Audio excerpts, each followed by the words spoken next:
nothing left for me to hate, so I can lay me down, my brothers, on the ground. I bled today until Coyote comes to raise me up and carries me away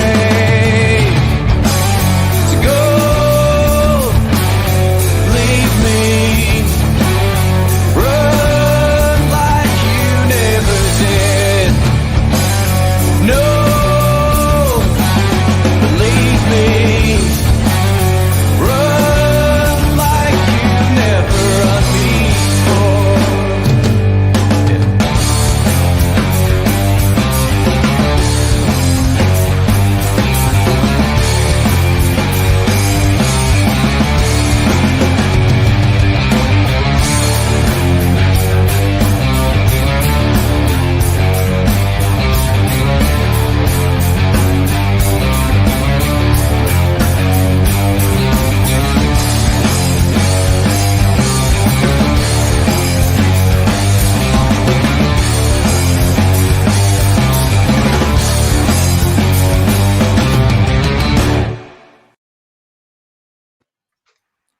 Good evening, everybody. Welcome to the Scottish Rugby podcast brought to you by the Scottish Rugby blog. We're live now on YouTube, Twitch, Facebook, and Twitter, which is Periscope. I think it ends up on Twitter somehow. We are joined this evening, and we've got some rugby to talk, international rugby to talk about, no less. I'm joined this evening by Rory Baldwin. Hello. Back in from the cold, Rory. Yeah. Or band practice. Band practice, yeah. Yeah. And John Anderson. Evening, folks. We've got a lot to get through this evening, but we should tell you how to get in touch with us. You can get in touch with us by visiting the blog, scottishrugbyblog.co.uk, where we're going to have lots of coverage of the upcoming international matches and more besides. You can find us on Twitter at ScottRugbyBlog, and I'm at Cammy Black. We are also, we've got our Patreon page, our lovely Patreon page, where you can get additional content. You get ad-free episodes. You now get edited versions of the podcast as well, where I cut this bit out, where I tell you how to get in contact with us and how to sign up to be a Patreon. But for £3 a month, you get extra episodes, you get ad-free content. So that's worth. So if you go to patreon.com/Scottish Rugby Podcast, you can sign up there. For £5 a month, though, not only do you get access to all that, but we will read your name out on the podcast as a special thank you. So very special thank you to George Pilley, who actually signed up 2 weeks ago, but I forgot to read his name out. We've got Neil Barraskill, Jamie Settle, and also Alistair McFadden. A big thank you to Alistair, who has gone above the £5. Now, the £5 is the kind of minimum top band. You can go higher if you want to. Don't go too crazy, because we don't want to start getting in trouble with the tax man. If I have to start doing more admin, then that's going to take the fun out of it. Yeah, there's a little bit of a gulf between everyone being able to do rugby blogging and podcasting full time, and you guys being really generous, and in that gulf is the tax man. Yeah. So please be generous, but not too generous. Otherwise, we'll have to do paperwork. Or be really, really, really generous in really large numbers. Yeah, so we can the admin feels worthwhile. Basically, if you pay us enough that we can afford an accountant, we're fine with it. Yeah. If you're an accountant, I don't know if that would work if an accountant paid us and then I don't think that works quite. There's a little bit of news tonight before we get into the Scotland-Georgia match announced today. We have found out that, I mean, it's kind of been the worst kept secret in rugby, but Murrayfield is going to host a test match between the British and Irish Lions and Japan before the tour on Saturday, the 26th of June. It's going to be the Vodafone Lions 1888 Cup. The Lions are saying this is the first ever home game, or the first home games, or the first one for a while, I think. I'm sure they played in Cardiff. Yeah, they did. I thought they played in 2005. Yeah, did they not play against the rest of the world at some point as well? Was there not a fixture? I think there was one in the 80s or the 90s they did, but yeah, they played in Cardiff, which ended Chris Cussiter's tour pretty much before it started, because he didn't play well and then never got picked for the rest of it. Yeah, so this is being billed as a home match which, depending on how squad selections go, it could be a home match. I mean, if from a PR angle, even if Warren Gatland was to only select Scottish players for the dirt trackers, if he was just to play the dirt trackers against Japan, and I think that's also going to be the day of the English Premiership final. Yeah. Although nobody from Exeter gets picked for England anyway, so that's not going to affect that many English players. It might pick them all for the Lions. Do that thing where they have one guy who's not had a cap. He could just pick a whole bunch of extra players. Well, that's what they did in '97, isn't it? Who was it? Northampton? Gregor Townsend was playing for in '97, so, yeah. and they were in like Division 3 because professionalism had just turned up, and it was like Matt Dawson and Gregor Townsend and all these really good players playing in Division 3, but still getting international call-ups. How raging would you be if you were in Division 3 and that team turned up against you? You would be livid. Like, you're just planning to go down for a social, and you turn up and there's Dawson and Townsend lining up 9 and 10 against you. You'd be absolutely beeling. It's the amateur days, so I don't think the gulf was as big. If there's any more dirt on Saris, you never know what could happen. It's true. I know, I love people saying about the Premiership final, and they're like, oh, well, what about all the Saris players that will miss out? It's like, they're not going to make the Premiership final next year. They're not going to be in the Premiership next year. Yeah. So that's going to be interesting. I mean, Graham Love has already posted a picture of himself in his Japan top that he made out of a red T-shirt and some white sticky tape. Yeah, I bet you can't buy that on his shop. No, I'm thinking of starting a business in tartan kimonos just to try and cash in. Or those kind of kamikaze headband things with a splash of tartan or something. I think you can get now that part of we didn't know this at the time, but part of the benefit of being an Everest member with the SRU is that if you sign up for the Everest membership, which is £34, I think it's a £34 one-off payment, isn't it? It's not like £34 a month. It's like a Patreon thing. Is this the Nevis membership, not Everest? That's at Nevis. Aye, yeah, I'm getting ahead of myself. Or was this the what did we dub that before? Was that the Johnny Gray or the Richie Gray? Who's taller? Richie. It's the Richie Gray banding. So it's the top banding. If you pay £34 before the 1st of November, you get entered it. You can apply for tickets early, assuming that by June, we're back in stadiums and stuff. To be fair, I don't think the SRU are making a big enough play of that and trying to encourage people from England to sign up to the Nevis package. It's a good point, actually. Yeah, it's a good selling point. It'd be that would be a lovely, kind of poetic justice if kind of Scotland survived because of all the financial contributions through the Nevis package and the RFU went under. Well, I mean, plenty of English fans have their seasons pass for Murrayfield just for the England game anyway. So, well, that's true. I mean, that's why that I think Bruce Aitchison says the only reason that Berwick are members of the RFU and the SRU is so that we can get tickets to Twickenham and Murrayfield. Tickets for both seasons. Smart. Yeah. Yep. There you go. Yeah. So it's a sort of thank you to Scotland for sending the Old Firm fans down there to watch the football. It's Blackpool. Yeah. Why Blackpool? I don't understand it. Why not, John? Well, you get a right. I don't know. To be anti-Blackpool. The show what's it called? Blackpool Pleasure Beach. Maybe that's open. Get yourself on the 2-penny slots after the game. Although, what's not to like? Although with inflation after Brexit is now the £2 coin. Slots. The £2 coin shove. Aye. I've got a wee thing because obviously we'll all be spotting Japan. I thought I'd do a quick wee quiz for you.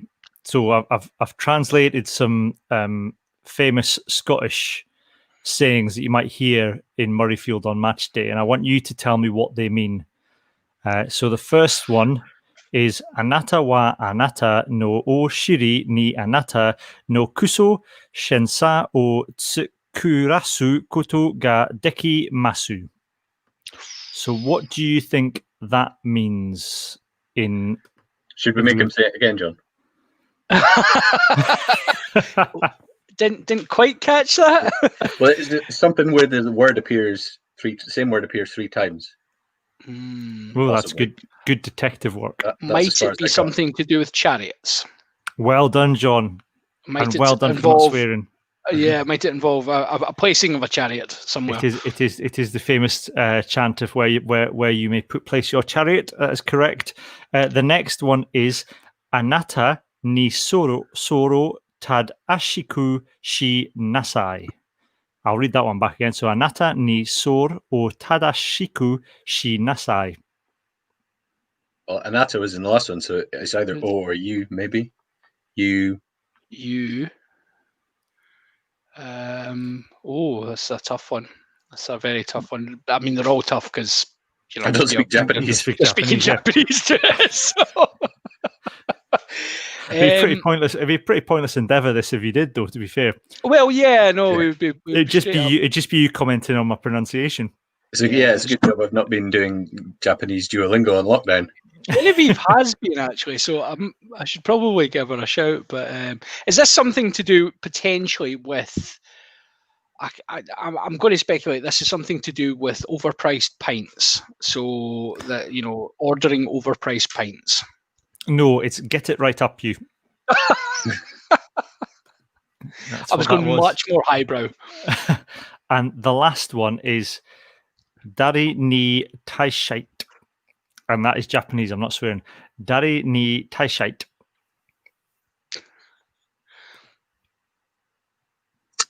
You can try Cats in a Rave. It's not Cat in the Rave. I'll give you a clue. It appears in the national anthem. Send them homewards. No, what are your guess, John? I would again, just from the riskiness of what you've done so far, I'm afraid it might be additional lyrics to the national anthem.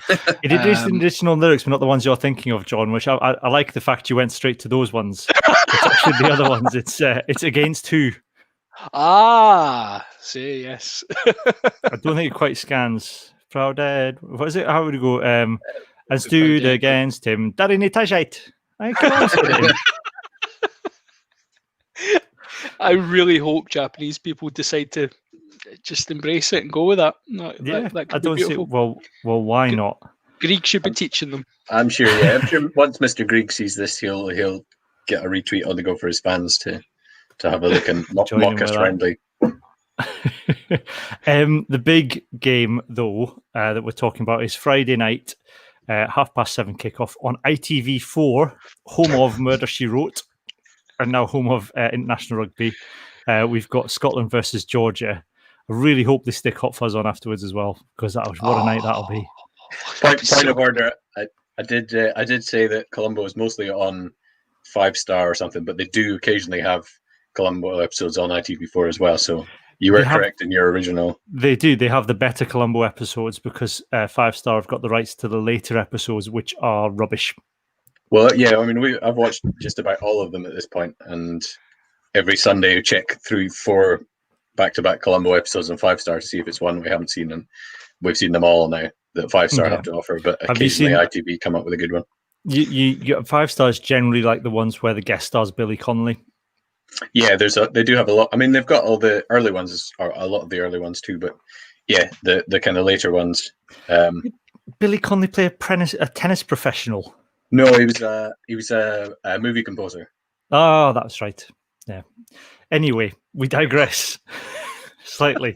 So yes, Scotland, Georgia, first bit of international rugby we've had for a while, and the team was announced today. So that's kind of why we delayed the podcast for a day, because we thought it was worthwhile. So Scotland, you've got from back to front, as it appears on the blog, we've got Blair Ginghorn, Darcy Graham, Chris Harris, James Lang, Duhan van der Merwe, Adam Hastings, Ali Price, Rory Sutherland, Fraser Brown, who's captain, Sander Ferguson, Ben Toulis, Scott Cummings, Jamie Ritchie, Hamish Watson, and Matt Ferguson. And then the replacements, as Scotland call them rather than finishers, we've got Stuart McInally, Ollie Kebble, Simon Bergen, Rob Harley, Nick Haining, Cornell Dupree, George Horn, and Finn Russell. John, any surprises for you in that? A couple of names kind of jumped out. Obviously, there's been lots of chat about James Lang, and it's interesting to see him straight in there. other than that, I mean, you fully expected Duhan and Oikebo to get capped as soon as possible. Other than that, probably not. I mean, for a first hit out, it's probably as close to a team as you would see. Whilst maybe the only surprise is there's quite a lot of Edinburgh players in there, and I thought there might be more of an emphasis on the exile players, just to give, because obviously Glasgow and Edinburgh have got a fixture this weekend as well, and any opportunity to give them stronger teams for those fixtures, I think should have been taken. And I think Edinburgh have been more impacted than Glasgow this time round.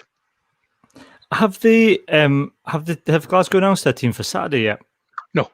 Because I mean, we were speculating the other week, weren't we, how they're going to manage this from a bubble point of view? Because I don't know whether or not there is an option to release back because it's a small squad. Yeah.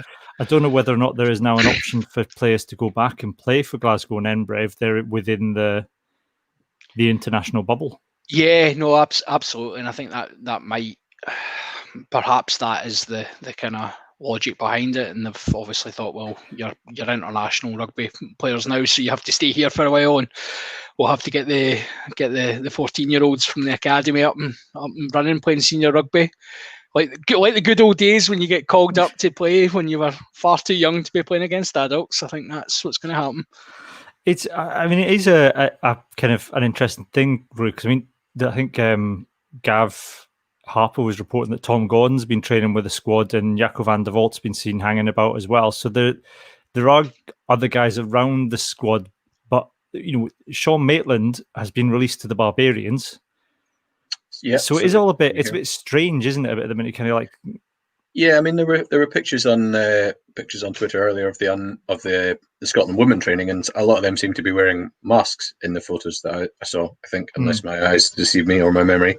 So I mean, I don't know whether they say, well, if you do a couple of training sessions with a mask, then you're okay to go back. Because Tooney's obviously going to have a rough idea of what his team's going to be. He's going to know which guys he's definitely not going to pick unless there's an injury.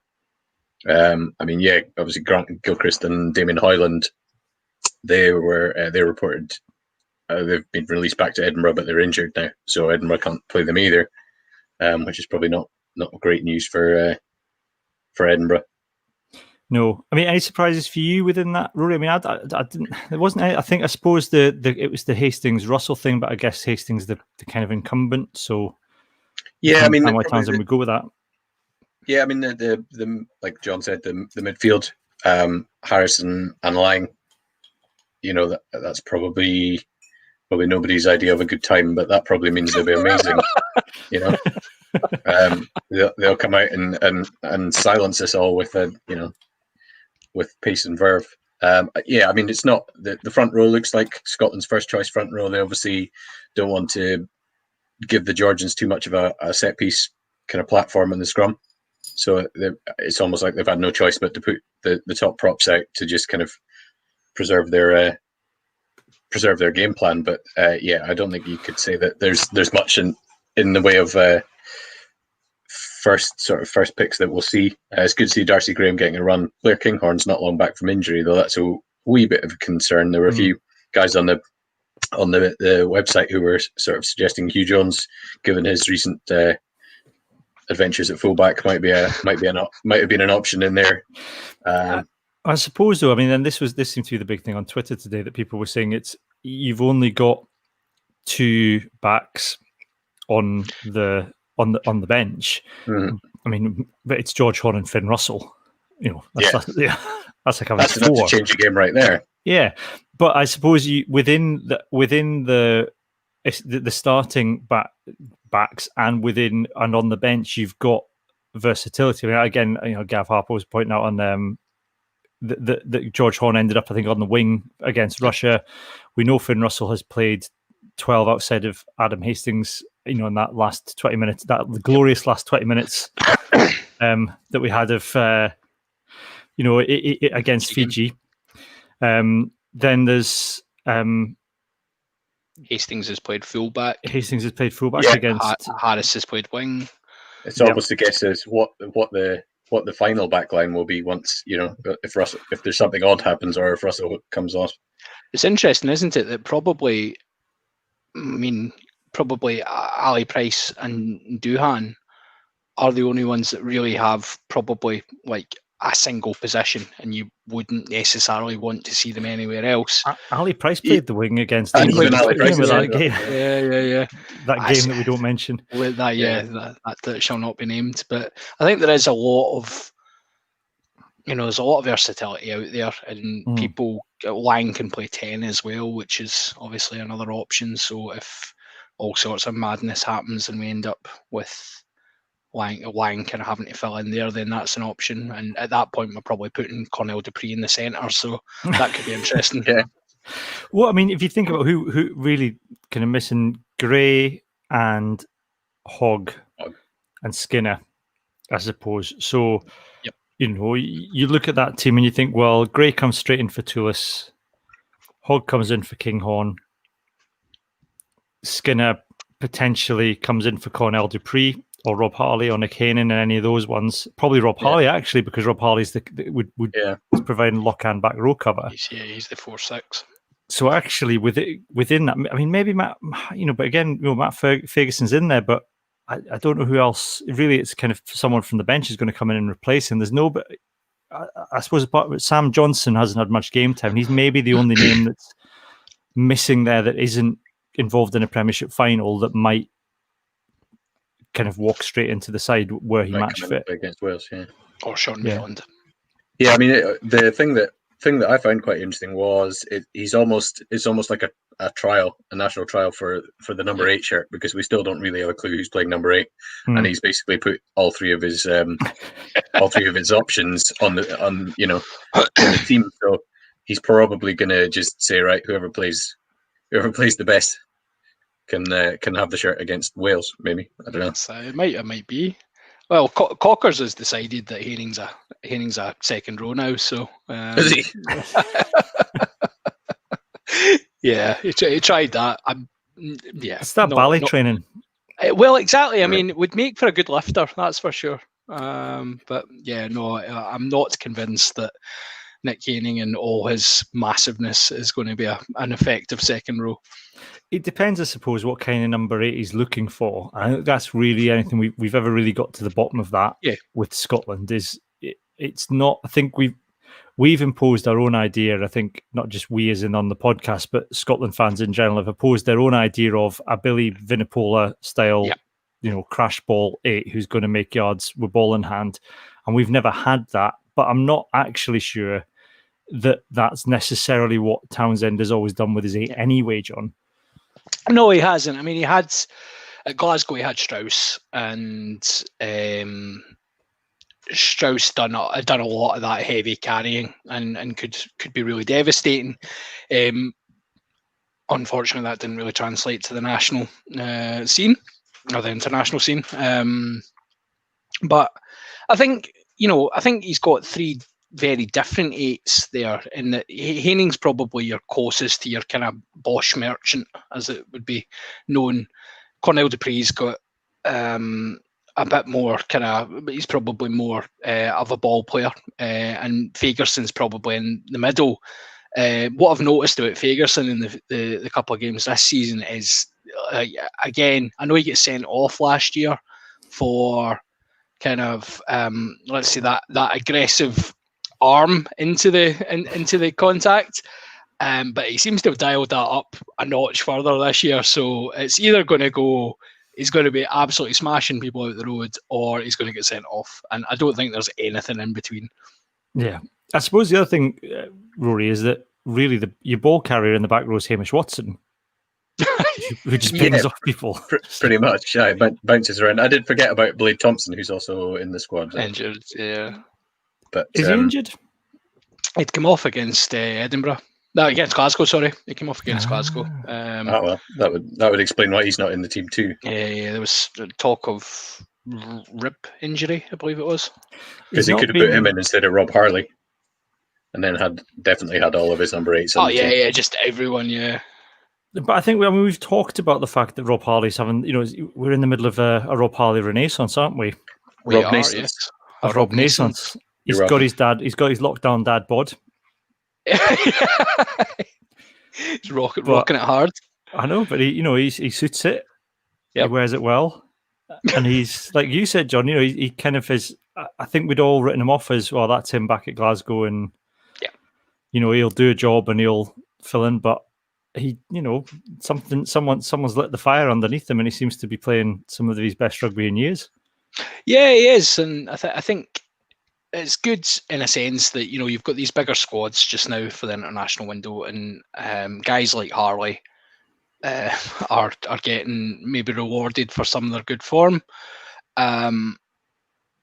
There's probably still a question. To say, is he really at the level of being able to play a Six Nations match, or is he at the level of being able to play a test against one of the top 5 teams in the world? Probably not. But you know what you're going to get with Rob Harley, and almost in the same vein as maybe a Tim Swinson. He's not going to be a first pick internationally, but you're not going to hesitate to throw him in if you have to. And I think that's not a bad thing. But at Pro 14, Pro 12, Pro question mark level, he's been utterly brilliant. Yeah. There's a few comments in on Twitter, Rory, that I think you put a thing out today asking for people's impressions of the squad. Richard Gray got in touch and said, should Mish and Sutherland been wrapped in cotton wool this week and thrown someone like Cowan in to see where he's at, and maybe Jamie Batty too to get him some game time? Yeah, I mean, that's a fairly sensible argument there, because we know those guys are going to be key against Wales. They were having very good Six Nations way back in the first part of the Six Nations, and we kind of want that to continue, because that was kind of setting the platform. That and the kind of improved defence were setting the platform that Scotland were doing okay. So yeah, there's definitely an argument to suggest that the likes of Cowan, for example, could have been in there. I mean, the thing with Rob Harley is I think he's sort of filling the Skinner role of a kind of utility, either a second row that can play back row or a back row that can play second row, which Townsend seems to like. And there isn't really, he's in Skinner's absence, Rob's probably the next best thing to that. But I suppose Cowan can play that role as well. That's the thing, is because Cowan has played second row, I think, for Scotland in the world. Or I think certainly filled in there. He has. Yeah. So yeah, it's an interesting point. The other one was, and I'm going to throw this at you, John. When was the last time there were so few Glasgow players in the Scotland backline? Just because Sandy's not here, and I feel it's my business to throw that at you. Yeah, yeah, I know. Someone on Twitter mistakenly suggested that there was no even any former Glasgow players in the backline. Forgetting, of course, that the 9 and 10 are Glasgow. Yeah, it's been a long time since we've not seen any Glasgow backs, and I think it's probably just as well. It's a second team that we're putting out, so. So Graham that was a subtle dig, John. I caught it. I was wondering when Cammy's face was going to gloss over. I was just glossing over it. Moving on to avoid the letters. Graham says that Punt and Van der Merwe to bag a hat trick. I wonder what the odds are on that. My bets have been terrible so far. So yeah, I mean, if you think like Visser, Maitland, they've kind of wingers that have arrived with a little bit of fanfare from foreign pastures, and have actually had pretty good first tests. I mean, Maitland, I think he scored in his first couple, and then went into the try scoring wilderness for a wee while. And I mean, Visser kind of took to it. So yeah, Duhan, it's a good chance to bring him in and stop South Africa capping him, and so that we can start hyping the Duhan versus Cheslin Colby matchup at some point in the future. See, if this was the early noughties, it would be a celebrity death match, sort of thing we could do for that, wouldn't there? Someone saying they would like, just Jay on Twitter says he would like to seen Scott Steele get a run.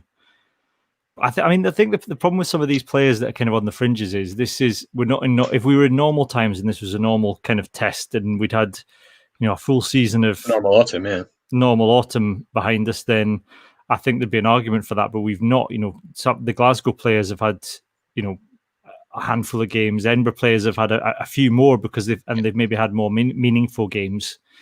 and there's a dig back at you, John, under their belt. But there is that element of, I think he kind of has to just roll the dice and play as close to the strongest team as possible, Rory, because after this, it's the next game against Wales is a meaningful game, because potentially, whisper it under your breath, and as fanciful as it might be, we could still potentially win the Six Nations. Yeah, I mean, mathematically, it is still possible. And I think in terms of targeting the Wales game, they should be looking at, yes, it's an away game to Wales, which we don't traditionally do well in, but it's not the Millennium. There's no fans. It's about as close to a neutral fixture as you're going to get, unless they're going to be playing loads of fake noise or something. So, that's a great chance to go down to Wales and get a good result. But you need the team to be firing from that, because they can't do that thing of going down to an away game and spending the first 20 minutes asleep. And especially if you've got Finn coming back into the team, you've got to presume he's going to be starting that game. It's going to take. It's not a case of him getting up to speed with the rest of the team. It's a case of getting the rest of the team up to speed with the sort of nonsense that he's going to pull. And I mean, I think that they said Townsend is that. I suppose the Finn thing's interesting, because Townsend has said that it was, he was only able to arrive in the team hotel, I think, on the Monday. I think he was actually there the Sunday night, Ali Price said, and we're all very thankful that he behaved himself and he's still in the team, and he obviously is, staying. Either the drink policy has been altered or he's being a good boy, but he's still there. Alcohol. Yeah, maybe that's it. Maybe they've just changed the labels and all the drinks, giving him Beck's Blues, and saying, "Yeah, that's proper beer, Finn." But there is that, I suppose, that thing, John, if he's not had the time to get up to speed, and as Rory says, other people haven't had time to get up to his speed either. Yeah, I think that's fair. It's obvious. Obviously, it's always a challenge when you come into international camps when you're a player who is not under the SRU kind of jurisdiction. You're coming into a different game plan, different calls, all the sort of things. But a player at the level of Finn Russell, it doesn't take you long to really pick up where you left off, even after a longer absence. But I think you'll probably see against Georgia that there'll be an early-ish change where Finn will come on and probably go to 10, and you may see, even maybe to kind of nurse Blair Kinghorn coming back from injury, you may see a Hastings shifting out to full-back, and that then being used to kind of just get Finn back in the saddle a wee bit. But yeah, I mean, we would all like, obviously, Horn and Russell to come on, Lang and Price to head on off, and then Cats at a Rave to arrive. And that's the dream, John. That's the dream. No, Friday night Cats at a Rave. Friday night, definitely. The big question mark, I suppose, that's been raised about Finn Russell in the last week has been his, the inconsistencies with his game, Rory, and particularly that European final against Exeter, where, for the outset, those who maybe only see Finn Russell play the highlights of Finn Russell, i.e. people who aren't Scottish or watch Racing regularly, maybe we're a bit taken aback that he does blow hot and cold in matches, because things don't always come off. But we know that, for everything that doesn't come off, something spectacular will. And is it that you just have to take the rough with the smooth with Finn Russell? Otherwise, he's not Finn Russell, is he? Yeah, I think. I mean, there were lots of. There were actually quite pleasing to see quite a lot of articles and things in the days after that European final saying, that this is what Finn does. He's not as bad as you think he is, because he makes a couple of kind of glaring howlers, and actually, 70-75% of what he does is very good or better. I mean, you certainly saw that with the tries that he created for Zebo. I mean, personally, I think it's part of his new master plan, because he's thrown that long missed pass so many times. He's going to have a new special move where he fakes that missed pass, and he's going to start using Lang and Harris inside, cutting, or the sort of Sam Johnson line, like he did in that Calcutta Cup against England, where he was looking for the no look pass, but he threw the little sort of shovel pass on, and and Johnson went bursting through, which was probably equally as skillful. Yep. For me, maybe the issue was something that was mentioned a lot after that game, was the drop goal. Should he have that in his armory? I mean, we know it's not really in his nature, but should he have it in his armory for these? If someone says, right, Finn, you have to just empty your mind, we're going to go for a drop goal here, presumably they would say it in French, and then he wouldn't understand it, so he would just throw it and pass again. Maybe that was the issue all along. Le goal du drop, s'il vous plaît, and then he kicks it, and that would have been enough to win it potentially.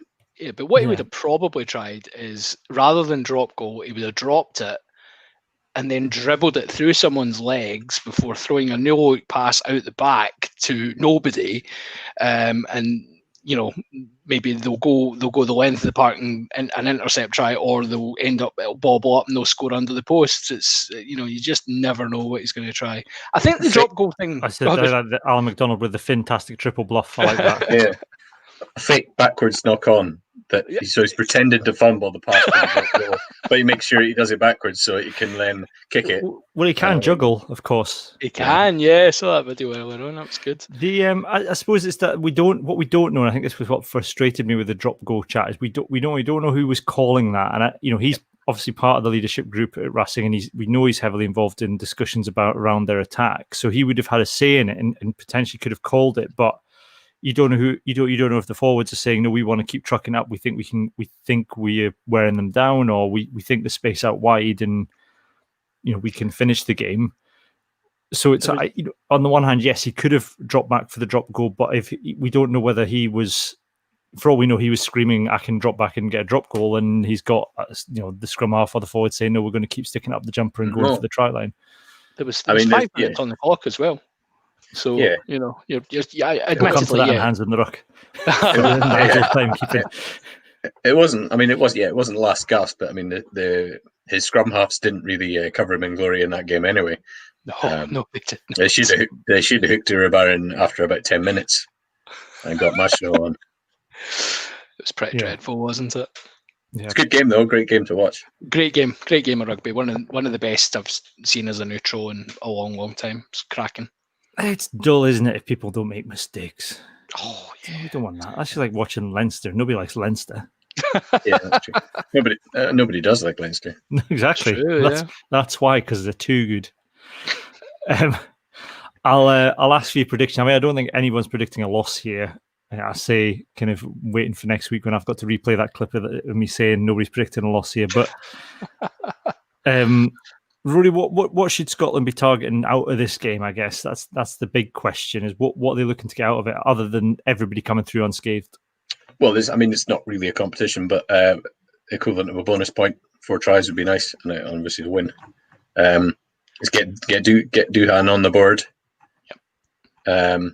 Other than that, to be honest, the main priority for me would be get that front row through the game intact, because actually that's probably the area that Georgians are likely to do the most damage, is the front row. So it does. I can see the logic behind it, but it's also because those guys have just started to tick. Sutherland's form looks like it's kind of picked off from where he was in the Six Nations.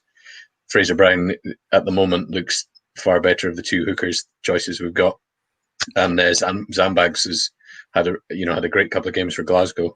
So I think that's the first choice front row, and that we want to face Wales. So getting them through the game intact would probably be. I mean, you'll want to get Kebble on and get him capped. So you hope that kind of drives it a bit. Ollie Kebble, as we noted today, who looks like Ulysses Claw in the Black Panther, or Andy Serkis playing Ulysses Claw. Yeah, a larger version, obviously, but not that much larger. No. Serkis really goes for it in that movie. I don't know whether or not the fake arm would be any good for the bind. I mean, he might get away a with vibranium arm.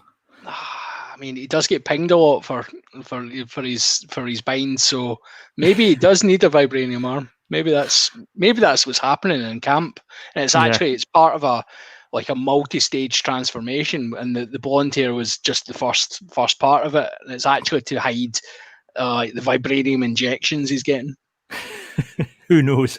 John, what do you think Scotland need to get out of the game then? Yeah, I think I'm kind of thinking about this game as sort of like a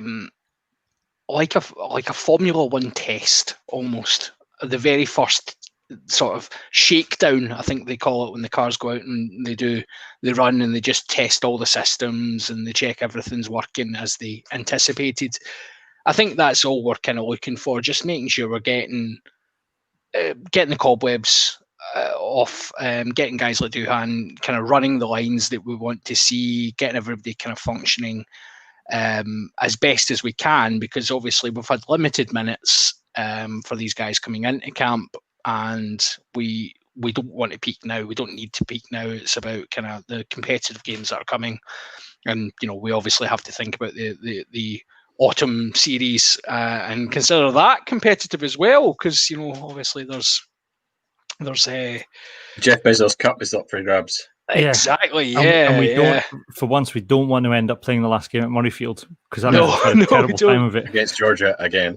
Yeah. Do you think all the players, if you win the Jeff Bezos Cup, do you get an Amazon Prime membership for free? Well, like an Amazon Black Card. Yeah, and then you can watch the tests back on Prime. I think you get, if you lose, you have to go and work in a distribution centre over Christmas. Straight down to Guruk, off you go. Oh dear. A couple of Alan McDonald says you can't get excited about who plays hooker after realising it's a matter of who plays 20 minutes longer, which is very true. It's one or the other. They're fairly interchangeable. Ewan Ashman's been called up from Sale Sharks apparently as cover. Has he? Oh, good. Yes, this week. So that's interesting. That's it for Scotland, Georgia. So we'll come back to that next week and we'll do a wee match review. We'll have player ratings and a match report up on the blog as well at some point once we work out who's doing what and draw straws for it. We're probably fighting that. Depending on how terrible it is, we'll be fighting to do not to do the match ratings. The other game at the weekend, Scotland women resume their Six Nations campaign against France. It's a really strange bunch of fixtures, the women's one, because whereas with the men's Six Nations they've gone straight into in order, they've shifted the women's ones about a little bit. So technically Scotland should be playing Italy first, but they're not playing them till December, and the France game's been brought forward. But some of the other games have been played in order, so it's looking at the Six Nations fixture list is an absolute nightmare. So they're playing. So Scotland women are playing. I'll get the right page to make sure I'm not. I've definitely got this right. Here we are. So they're playing France at 4:20. That's live on BBC Alba. So wonderful to see rugby back on BBC Alba. Yep. I don't know whether they'll be doing. I don't know if they'll be doing crowd noise. That'll be interesting, because obviously the pitch side mics will be there, as will the ref mic. And I assume one of the reasons they have crowd noise on the Pro 14 coverage, as much as everyone complains about it, is to cover some of the stuff that goes on the pitch. You would think. So that'll be interesting, and that'll still be true of the women's game. Yes, absolutely. So yeah, I'm really looking forward to sitting down and watching that with the kids on Sunday afternoon at 4:20. Not only with the Gaelic commentary and having to explain that to them, but also maybe if I just tell them any words they hear it works actually quite well. Any words you don't know how to tell, it's Gaelic. Yeah, you're sorted.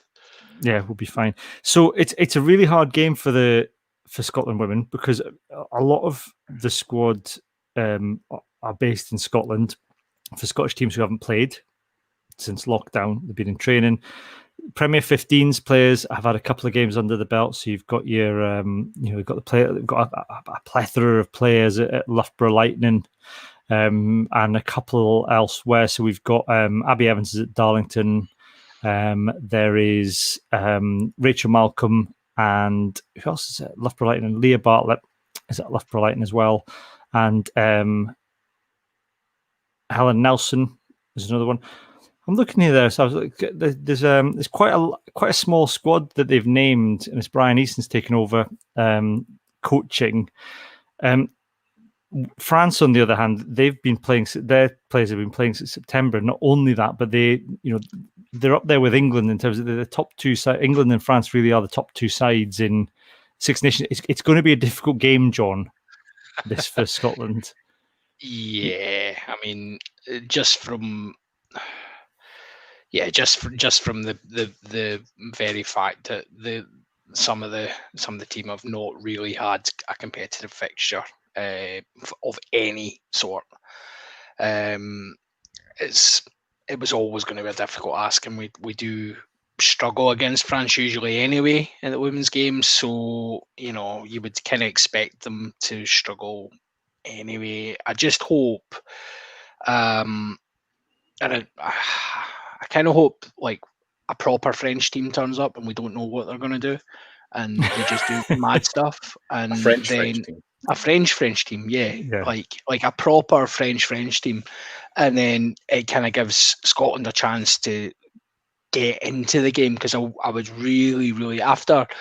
I mean, there's been a lot of positivity about maybe some of the progress the Scotland women have been making over the last few years. They've had a few quite decent results, and you would hate for that to kind of be eradicated for whatever reason. Obviously you can make excuses for not having played games and stuff, but if you were to take a thumping, it's never a good look. No, I think that, I mean, they lost 53-0 to England in February, which, and England, like I said, England and France are there streets ahead of everybody else, just in terms of they pretty much both got full professional games going in the country. I think that the thing is probably what Scotland are needing to target is to look for the small wins and the small games within the game and not worry about the overall score. Yeah.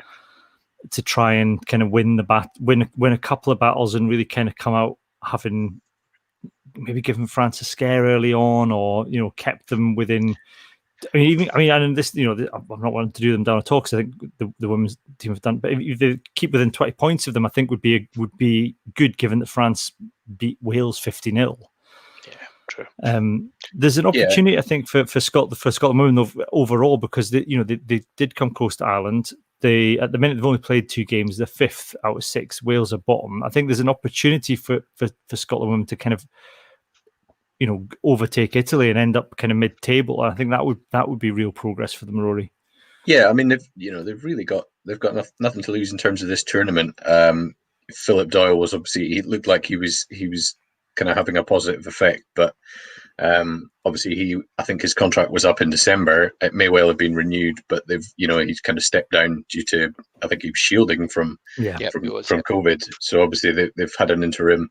So it was actually, before that news was announced, it was looking quite hopeful, because it seemed like they would have a good bunch of time together in the autumn, probably more time than you'd get in the during the course of a normal Six Nations, almost, because it's like it's this solid block of games. Physically, tough on the bodies for the men and the women's players, but in terms of kind of intensity of training, and that's probably the sort of thing that the Scotland women's side need in order to kind of develop. And so it's a wee bit of a shame that that Doyle had to step down, and it'll be interesting to see how the recruitment process goes. I'm not sure what the market for coaches is like at the moment, with restrictions on people travelling. Nobody's really going to want to move, so maybe Brian Easton is the man to kind of keep them going forward. But I guess we'll see what sort of impact he can have. Yeah, I think it was Philip Doyle had come with a really good kind of backing, I think, in terms of what he'd done with Ireland women. Mm-hmm. And I think he had, Scotland beat South Africa, I think, in the last summer. Yeah, the women's team beat South Africa last summer. So there's a lot of it kind of reminds me of where the men's team were maybe about 5-10 years ago, that they were beating the likes of Ireland occasionally, and they'd win the odd game, and you really kind of, to not end up bottom of the Six Nations was a good Six Nations for us. But there were kind of positives you could take from games, and you look at where the men's game is now in Scotland internationally, and they're kind of taking a long view at it. There's progress there, and hopefully in 10 years we're talking about something, the women's game being in a different place. I mean, certainly the talk of there being I think Premier RFU are obviously struggling, and I think there has definitely been talk of an opportunity there for a Scottish professional women's team to be playing a kind of Anglo-Welsh tournament, John. Yeah, we mentioned that previously, hadn't we? And it was one of the things we kind of discussed at length as to the opportunity that would present, and whether, I think it was mentioned in the context of the potentially a third pro team for the men's game, and whether it would be taking funding away or all that sort of stuff. So yeah, it's interesting. I think it's only going to develop more, which will be great to see, and hopefully Scotland can continue to make some progress. As you say, I always find it a bit disheartening though when you talk about taking wee wins, in games, and maybe that's just probably got beaten too many times for club side, but it was always the chat, oh, let's win the second half, boys. Like, oh God, really? That's where we're at? Oh no. I worked in that Calcutta Cup. Just about. It did, yeah. That's true. They did, That's yeah. true. There was a tweet. I'm trying to find it now. There was a tweet from Rona Lloyd, and I can't find it now. It was a couple of months ago, and so I might be struggling to find it. He was kind of talking about I think it was a Will Greenwood podcast where he talked about the money that they get from the England players, I think, get for an international appearance, and she was saying half of that would allow her to be a full-time professional and not have to kind of work on the side or generate extra income. And I suppose that's is there an opportunity in rugby at the minute, or within Scotland and elsewhere, to kind of take a look at that and say, could there be a realignment of finances so that women professional players are paid fairly, or certainly paid enough so that they don't have to take on extra jobs or supplement their income? And men's, I'm not saying rugby, there are obviously there's the top paid players who are paid more than enough, and then obviously there are probably like professional men players who aren't paid mega bucks, but maybe there needs to be a realignment given the opportunity we've got under COVID, Rory. Yeah, I mean, so she was saying basically a couple of games for England would be enough to kind of cover a cost for a year. Well, no, So I think half of a match fee, half of an England match fee for a male match fee would be enough that would be enough for her to pay professionally for a year without having to do anything, without having to supplement their income or anything. So the figure in this video is right. Getting half of what men get in one game would allow me to train full time for a whole year. It would literally be a dream come true. Women's sport isn't even asking for equality; we're asking for a fraction of that. Yeah. If you can find someone with the to fund it, I think it would definitely be it would be great to give them that opportunity to put them on a level playing field with the players in the likes of England and France, where the women's players are getting a bit more of a leg up and are a lot tougher proposition on the field as a result. Even just thinking about it logically, right? See this idea of the match fee, right? So you get paid to represent your country. The benefits of you being an international and represent your country, you always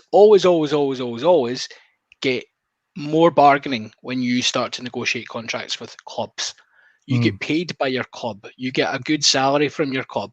Why do you need a match fee from your country as well? You're getting all the exposure, all the opportunity to go and make yourself a world-renowned international athlete, and they have to pay you 25 grand to do it as well. It doesn't make sense. I suppose that's the answer, isn't it? If you get rid of match fees for the male players, and you give that as a that's your full-time. Yeah, that's your full-time salary for your professional women. There you go. That's a starting point. Completed it. That's it. So, and there's no reason why the male players couldn't do that if they're feeling generous. Donate their match fees. Can you imagine Haskell's face though? Can you imagine if you said that to James Haskell? Think what he would do. He would explode. It would be hilarious. I'd also point out what we were talking about earlier. If any of the Scotland players want to donate their match fees to us, we could do what we want to do for a year as well. Yeah, I know. Absolutely. As I said, the maximum Patreon is not that's only a suggested maximum £5. We will read your name out as well if you want us to. Johnny Cash. That's his nickname. I tell you what, Extra, if a Scotland player wants to donate their match fee to this podcast, I'll write them their own jingle. Oh, now we find out who the real fans are. Yeah, that's it. Yeah. Does that extend to fans as well, though? Like if they want to, Oh, I mean, if someone wants to pay us ridiculous amount of money, I'll write them a jingle. I'm not saying it'd be a good jingle. Be a jingle. I was actually going to say that if anyone out there wants to sponsor the coverage of on the blog of the international games, they're more than welcome to drop us an email. Yes, by all means. I think it's editor at scottishrugbyblog.co.uk. I think it was Rory. No, Rory at scottishrugbyblog.co.uk. Yeah, Rory at. That'll get through. Rory at, and that'll get through to us. So yes, always up for that. The next thing we've got on my notes, I mean, is the Pro 14. I mean, it's Ospreys, Glasgow, Edinburgh, Connacht. I suppose, like you were saying, Rory, the big question is probably one, we don't know who's getting released back, if anybody at all. I suppose the other one is Edinburgh, is who they're going to end up with at fullback. Yeah, somebody suggested Tom Brown, but I thought he'd retired. But I think he's playing. Is he not playing in America? Dougie Fife's playing in America, isn't he? Dougie Fife's in America. I think Tom Brown's retired. Yeah. Well, there watch we go. this space, guys. Keep your phones nearby. Yeah, somebody suggested Chamberlain could play there. Oh, that would be. You know what? That wouldn't be the worst move. Actually, it would be a great way to get him more minutes on the park. In a competitive environment when he's maybe not at fullback got as many decision-making responsibilities. I think it's a good way to do it. I mean, it's not quite the same as like Dan Carter playing 12 for his first match and then like going to 10, but the theory is the same. Yeah. I don't know if this is Alan McDonald suggesting that you stick Pinball Mishard in, but I don't really know if he's suggesting that Hamish Watson kind of then plays on Sunday as well. I wouldn't put it past him. Rory Jackson did that one year, didn't he? He did, yeah. He was called up last. It was when Hogg pulled up in the Australia game with an injury, and Byron McGuigan came in. Rory Jackson went onto the bench. He was the 24th man, and then he didn't even stay for the aftermatch stuff. He immediately got on his merry to head down to, it was Cardiff, Glasgow were playing in, and he was on his merry way down there, and then played. I think he played 60 minutes for Glasgow. Yeah, someone suggesting that Tom Brown is in the sevens setup. I thought it was. Yeah, who knows? Alan said he was suggesting the Pinball Mishard for a jingles thing. I think we did. I don't know. Did I do a Pinball Mishard song at some point? I can't remember. Someone I don't catalog these things. To the tune of Pinball Wizard, possibly. Wizard, yeah. That might be a Patreon only one for rights reasons. So I can confirm that on the Edinburgh Rugby website, Tom Brown is a 404 page. So he's an error, technically. Tom Brown is a system glitch right now. Tom, if you're listening, tell us what the hell you're up to. Why are you a 404, mate? Come on. I'm pleased it's not a 420. I'm pleased it's not a 420 error. Yeah, 500 are the worst. That means something's gone really badly wrong. On that note, then we're going to move on and we're going to do this.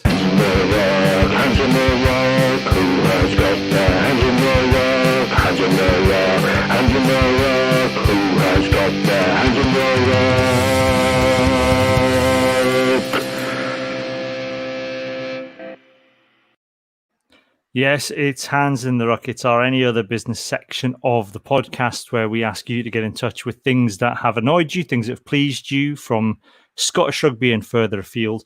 We've had quite a few in this week when I can find them. Our super secret Patreon page, where if you sign up to the Patreon, you can become a member of. Alan McDonald got in touch, although he's watching this live, so I mean he could comment if he wanted to. He says his Hands in the Ruck is Nigel Owens channeling Sher by trying to turn back time at the end of the thrilling European final, leading to a sense of anticlimax. There was a lot of people unhappy with how he spoke to the TMO. Yeah, I was just going to mention that. Yeah, it was. Yeah. I particularly like the I'm not interested in technically, yes or no, please. Well, yeah, I mean, the The thing was, I thought that he kind of explained what he wanted quite clearly in terms of the time and the other time. And then I thought the TMO, I got really confused because I couldn't work out if actually the TMO was telling him that they'd done the right thing or the wrong thing. So I don't know whether it was actually justice was served or not. I've no idea. I think it was No. all done to cover up the fact that maybe Nigel just didn't ask for the time to go back on. And Well, one thing I would point out is in Nigel Owens, it was his episode of The Chase was on that night, so there was every chance that he knew it was on repeat on ITV2, and he was rushing home to watch himself. Possibility. yeah, no, it was a Yeah. bit mad, really, wasn't it? And I mentioned it to a few folks, and the reply was, "Oh, they're all out of practice." Oh, Cameron Scott got in touch. His hands in the ruck is the awful saltiness coming from the Welsh over Scott saying Finn Russell deserves a call up to the Lions. They truly believe Dan Biggett is miles better than he is. I think that's a tale as old as time on this podcast. I too have had this argument. Yeah, Yeah, with a Yeah, is this Welshman or the- just just in with general. a Welsh, with a Welsh person. yeah. I think it was because I called him Dan the wine bigger, and that's what wound him up. Triggered Maybe. it. Triggered. Yeah, it's a strange one, isn't it? Because I mean, Wales have got such a legacy of fantastic running fly halves, and yet they seem to think that Dan Biggar, who is an average fly half who can kick the ball really high and is able to get in the road of people and get fouled when he jumps, they think that's some sort of like, the reincarnation of Edwards or something. It's ridiculous. They're I'm trying not to be controversial, but they're silly. That's the Lions starting 10 you're talking about there.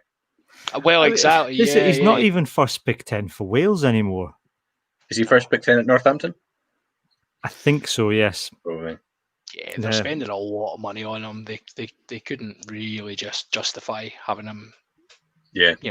And they've got to do something to get, basically they've realised that to get Naya Rivaro, easy for me to say, to get the big man, big tack, any sort of chance at scoring tries, they've got to kick the ball into the corners and have him run in from 5 metres or he gets a bit tired. So, yeah.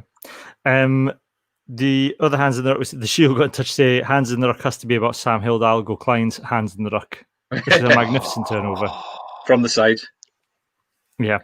He was from the side, to be fair. But I mean, it's hard to tell for a scrum half because they're just going to get shunted at the way and look like they're coming from the side anyway because they're too small.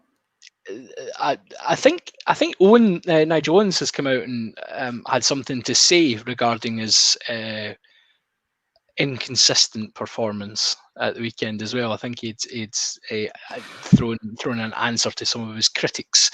Was he blasting critics as BBC? Not BBC Wales. What's the Wales Online? Owens blasts critics. There was, I think it was a tweet. I think what you were saying is somebody replied to a tweet, and I think it was one of these innocent things where someone said, "What a game Nigel Owens had," and it was a former pro, and someone replied and said, "I thought he was very patronising, actually." And Nigel Owens came back and said, "Who do you think you are?" And the guy said, "Oh, I'm sorry." I said, "Well, you accused you of being patronising. You've come in and been patronising to the guy, and then you forced the guy to then apologise to you." See, sarcasm can be hard on the internet. Maybe Nigel was just he was being a bit meta, having a joke. And the guy didn't get it. Maybe. He was being patronising. He was jokingly being patronising, but you can't tell. I particularly liked how patronising he was. I don't know what Finn Russell said to him when I think Finn was going to kick a penalty into touch. And all we heard from Owens was, I think you'll manage. I think you'll manage, boy. And I don't know what Finn said to him, but obviously Nigel had utmost confidence in his abilities. So he was like, "Can you believe after this I'm only allowed to have 2 beers?" Speaking of which, this is a nice segue. Alan Donald got in touch to say his hands in the ruck was, "It's a photo of 3 international colleagues sharing a beer after a game. Get over it." This is the photograph that appeared everywhere on every rugby half and half. Yeah, rugby half and half Twitter account saying, "Oh, what a sport! There's no other sport like it." And it was Stuart Hogg and Finn Russell toasting each other with a can of beer after. And it's like they're friends. It's like, they're not sociopaths who've played a game of rugby against each other. I'm going to ignore you. No, pretend I don't even know you until we're in the Scotland camp. Johnny Gray was cruelly cut out of that photograph as well. That's lesser potentially spotted, hands in a row. lesser spotted Gray getting because it doesn't fit the narrative, I guess. No, but that like I said, it's just three guys who know each other having a chat after a game of rugby. I don't think there's any. I think that I'm pretty sure that happens in every sport. Well, yeah, Alan Dimmick found a few examples. He had one of some American football players having a chat from opposite teams after a game. I mean, it's pretty standard, especially in this country, where most of the players will have come across each other at one point or another. And they all played at the same time at Glasgow and won a title together and were part of a squad for like 6 years together. Yeah. I think, the one beer jokes were legitimate. Just one beer jokes were legitimate, but I think anything more than like this, people actually salivating and getting aroused by the fact that two people were having a beer in a civilized conversation after a game of rugby it went a bit too far. I was quite disappointed that there weren't any #rugby values photos of them cleaning the stand afterwards, because all the tape and squashed up plastic bottles they had to go, guys. Get the brushes out. Have missed a trick there, haven't they? I don't think I talked about this in the podcast. I had an argument with somebody on Twitter because there's a shock. There was two guys. Here's me having it. Were you vocally correcting them about something? I know. No, it was a photo after I can't remember who it was in. It might be Sale Sharks, but they were sweeping up in a dressing room, and one was using a squeegee mop to sweep up a dry mud. And I was like, well, I honestly didn't believe. I think what it looked like they'd been told. Brought in after post-match, said, look, the cleaners are nearly done. Can you guys come and hold a couple of brooms and we'll take photos for the social media? That's what it looked like. And then I got in an argument about the technicalities of how you use a squeegee mop, because I was trying to say, well, that guy's not using the squeegee right. And they were saying, no, you got to clear the mud first. I said, no, you sweep the mud up, then you hose it down, and then you use your squeegee to get rid of the muddy water. Yeah. You don't have somebody with a dry brush and a squeegee going at the mud at the same time, because that's just going to muddy up your squeegee. So when you go to squeegee the water later on, you end up with more muddy water. Yep. This is science. Clearly a man who has humbly cleaned the sheds at some point. Yeah, I know. I'm not talking about. I used to, I've swept many a wet room floor in my day. Honestly, hey John, what's your hands in the ruck this week? So I've been kind of pondering. I'm going to go with it, Rory. I'm going to go with the interesting chat. I don't know. I'm neither. I don't think I'm even that annoyed about this. It's more just intrigued about the logic behind this. But there was a comment recently on the Scottish Rugby forum regarding players and people not having hairy legs anymore in rugby. And there was like people were going into the actual science of this, saying like, well, some players, it's from the tape, from the lifting. The second rows might have damaged the hair follicles, and therefore, they actually used to have hairy legs, but they don't anymore.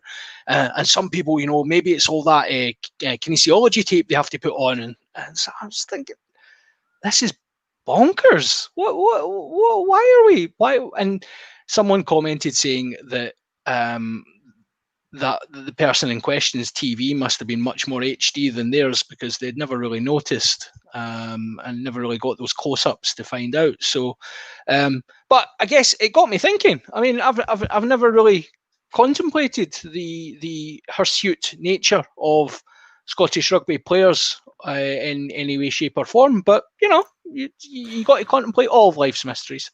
Now, according to WilkinsonSword.com, and we're not sponsored by them, although other razor brands are available. Those what are the razor company. Every podcast. This is how I knew we were never going to make it as a podcast. Every podcast was sponsored by mail order razors, and we were not. But I think that's more just because they took one look at our Twitter profiles and realised we were not. No, razor we were not guys. acquainted with razors. So WilkinsonSword.com says that rugby players shave their legs to make themselves harder to grapple in a tackle. I don't know how much adhesion or grip you'd get from. I mean, obviously they're not grasping onto. We're not talking about guys who are like, long hairy legs where you're grabbing onto the hair. I think it's more just a kind of an adhesion benefit. Makes you more slippery. Yeah. Then by that argument, you want really, really sweaty players as well. So Prince Andrew would be a terrible Prince rugby Andrew player. would be a shocking rugby player. There you go. You heard it here first, guys. But Bruce Springsteen would be amazing. There we go. So I think we're coming up with a new Patreon special, you guys. The sweat spectrum. Yeah, that's it. Yeah, the Andrew to Springsteen scale. Yeah. So yeah, I, if your technique's right, you're not going to have to rely on your. Like I'm thinking, I had a conversation with my daughter recently, and we were talking about the whole, like when you get your pruny fingers in the bath, and how it's like meant to be some sort of evolutionary thing to give you more grip to rocks. It kind of prunes up so you don't slip off rocks as much. Not that you should be climbing rocks after you go for a bath, but I guess some people must have thought that was a good idea. And surely if you're like playing a game of rugby and you're trying to tackle someone, you're not relying on those like grippy pruny bits to try and tackle them. You would normally just smash them with your shoulder and bring them down. Yeah. Just a thought. Whilst wrapping the arms. Of course, yes. I should add that is what you're meant to do. I don't think anybody's grabbing somebody by the thigh with one hand. It's Marler. not good. I think it's a tap tackle, but Yeah. no. Marler wasn't a tap tackle. He was grabbing people by the thigh. I think it's just a young people thing that young people seem to prefer shaving their bodies. These kids today, Cam. These kids today. That's what the fashion is, isn't it? With their abs and their Spotifys and their I think TikToks. it's TikToks, yeah. I think Rob Harley could show them a thing or two. Dad bods and. I know. I bet he's not shaved his legs. If anyone knows if Rob Harley does shave his legs, get in touch. Let us know. Rory, while you do your hands in the rocks, I'm going to Google photos of Rob Harley. Okay, his legs in particular. Yeah. Yeah, I mean, I don't really have much of a hands in the ruck other than I've decided to start policing people posting team lists on the rugby blog comments in a vertical format, because it's occurred to me that if you're looking at it on a mobile and somebody's posted a full 23-line comment, including spaces, that's probably more scrolling than you want. If there's 4 or 5 of them, somebody posted 2 teams, I think the first team and a second team.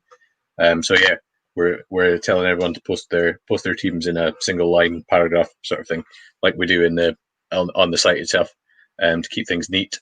But I do have a hands in the ruck from Jane Robertson on Twitter, who said that lilac strip, especially with the blue and white striped opposition. So a bit of a kick clash in the Champions Cup final, and it seems strange that completely obvious things like that still get missed in this day and age. The fact that, especially as there's no crowd, everyone's watching it on TV, that you can't actually tell them apart from a distance. Especially as nobody told me it was on Channel 4, so I was watching the whole first half on an iPad screen. And then I thought, why is everyone going on about Channel 4? And I thought I could have been watching this in the big telly. I could have been watching it without Austin Healy as well. I know. I could have been watching about trying to figure out how to get free BT Sport, and then I just gave up in the end and thought I was watching the highlights. Favourite story from trying to watch the European Cup, and I hope she doesn't mind me mentioning it, was Rhiannon McCrory, who, bless her, listened to the second half on the radio because she believed she couldn't watch the game. And then someone afterwards pointed out it was on Channel 4, and she was very, very, very upset about this. Yeah, see, now I'm quite upset that you just told me it was just on Channel 4, because I didn't realise that until now. All right. I was following it on Twitter because my BT Sport. I thought I had free BT Sport through my EE contract, but I didn't. Yeah, I mean, I've got it through the broadband, but well, I thought I had it through the broadband too, because I've got BT, but apparently I don't. No, I'm not on the right contract. So then I thought I'll just give it up and I'll work out how to watch it later on. And then I decided that then, other things got in the way and I didn't have time to watch it back. But if I'd known it was on Channel 4, I would have watched it. So there it might be on the 4-player, but you probably it's probably on catch up. So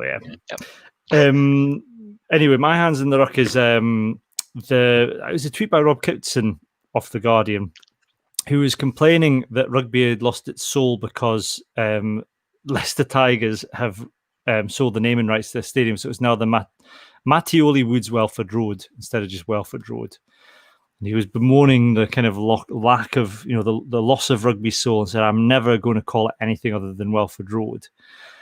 And it kind of struck, I know we kind of had this kind of hand-wringing in Scotland when it was BT Murrayfield instead of just Murrayfield. But I think in the current climate, people moaning about clubs doing anything they can just to stay afloat and get money in is pretty rich. And it's pretty mean-hearted because, it helps. Any mention you can do to something like BT Murrayfield or the Mattioli Woods Welford Road Stadium then justifies the sponsorship deal. That means that then the company sponsoring you is going to pay you to sponsor again and possibly sponsor more if they feel like it's having an impact. And especially at the minute when, money's so scarce, rugby's pretty much a sport that's on its knees. It seemed a very anti-rugby thing to want to do. Say, I'm preserving its soul. I'm not going to say it's sold its name. It seemed kind of spiting it, but cut off your nose to spite your face. So that bothered me this week. Especially given that someone pointed out later on in the thread that he had previous of using the club, stadium that had been sponsored by or named, and he had previous on this, and he denied that he ever had. But of course, the person dug out the examples very quickly for him, which you got to love Twitter for that. But yeah, I like this from Alan McDonough. He said Rob Kitson's employers at The Guardian are always begging cash off the website readers, so it's a bit rich for him commenting on that. Does that mean that because of the internet exists, that journalism has lost its soul then? As it's obviously in the internet's fault that journalists and newspaper websites are having to beg for cash. Yeah, there you go. That's us going proper meta, isn't it? Oh, there we go. I think with Rob as well, it's quite interesting just to think that if he just refuses to use the name, then he'll also find himself lacking in a press pass very quickly. You would have thought so. Yes. Yeah, you would. Yeah. The other thing we've got before we go is anybody who's seen this on Twitter, I think it went up yesterday, is Tommy Seymour has read The Snail and the Whale on Twitter, and it's one of the nicest, most loveliest thing you will ever see, and he reads it beautifully, and it's a story I've read to my kids many a time, and he reads it very nice. It's for Glasgow Loves Reading 20 to support the campaign for reading, and he reads it really, really well. So we asked people earlier today, if you could have any Scottish rugby player, past or present, to read you a bedtime story, who would it be and why? And I said Jeff Cross, beard's optional, the night before Christmas. Obviously, if he wants to dress up as Santa Claus, I'm not going to force him. I'll foot the cost of him dressing as Santa Claus as well. That would be my choice. Did you have any choices before I go into the listeners' choices, John?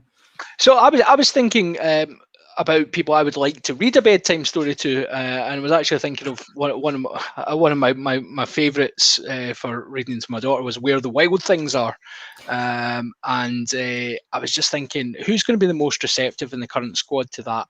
And it's obviously George Horn.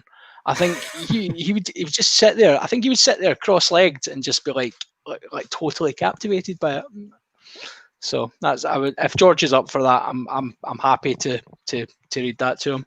Yeah, I think I could probably arrange. Rory, did you have any thoughts on this? Not really. Seeing as it's almost Halloween, I'm thinking you could go the opposite way and get like Al Kellick to read you Dracula or something. Well, that was Johnny McGinty's. His suggestion was Al Kellock reading the famous kids' bed story, Go the F to Sleep. Oh, yeah. That would work, yeah. That would work, yeah. That was one of Genevieve's favourites as well, actually, funnily enough. But we had to come up with a creative way to obviously.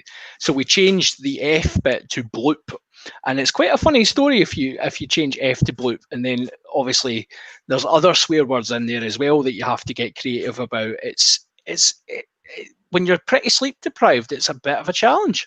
Yeah, well, we've been going through the Roald Dahl books and reading some of the culturally inappropriate things. Oh, yes. That's taking some creative rewriting on the hoof as well. We've got Dougie Lowe came up with, he says, story time has to be Jim Telfer reading The Three Little Pigs with plenty of references to rucking and keeping their porcine heads low. What else do we have? D4 said Jim Telfer reading The Night Before Christmas. But Warrior Grant says Sean Lamont reading the Gruffalo in Scots. Sean Lamont probably believes the Gruffalo is real. I was thinking Finn Russell reading anything by like Fantastic Mr. Fox would be Finn Russell's kind of. Dr. Finn Russell reading Dr. Zeus.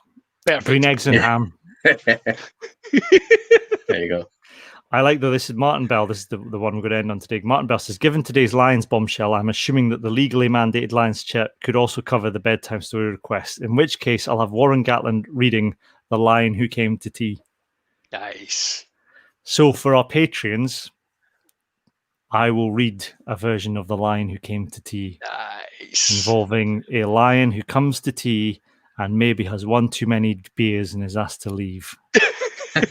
So that is what you'll get on your Patreon podcast. So you'll have to pay £3. If you pay £3, you can cancel it straight away. Pay £3. You don't get your money back, but you could pay £3 just to listen to that and then not subscribe again next month.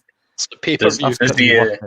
Does he come down to breakfast in a Japan top the next morning? We shall see. All will be revealed. But unfortunately, I left the tiger who came to tea up in my son's bedroom tonight, and he was still awake when I came down to start doing this. So I have to sneak up there now and go and nab it and try and change it. And I'll stick it to the end of the Patreon podcast for our Patreons. But so hopefully that'll help you get to sleep if you listen to this before bedtime. For the moment, though, we'll see you next week, either Tuesday, Wednesday. We'll keep an eye on Facebook and Twitter, and we'll tell you when it is. Probably most likely Tuesday. But for the moment, it is goodbye from me and goodbye from Rory and John. Goodbye. Hey, Kirk's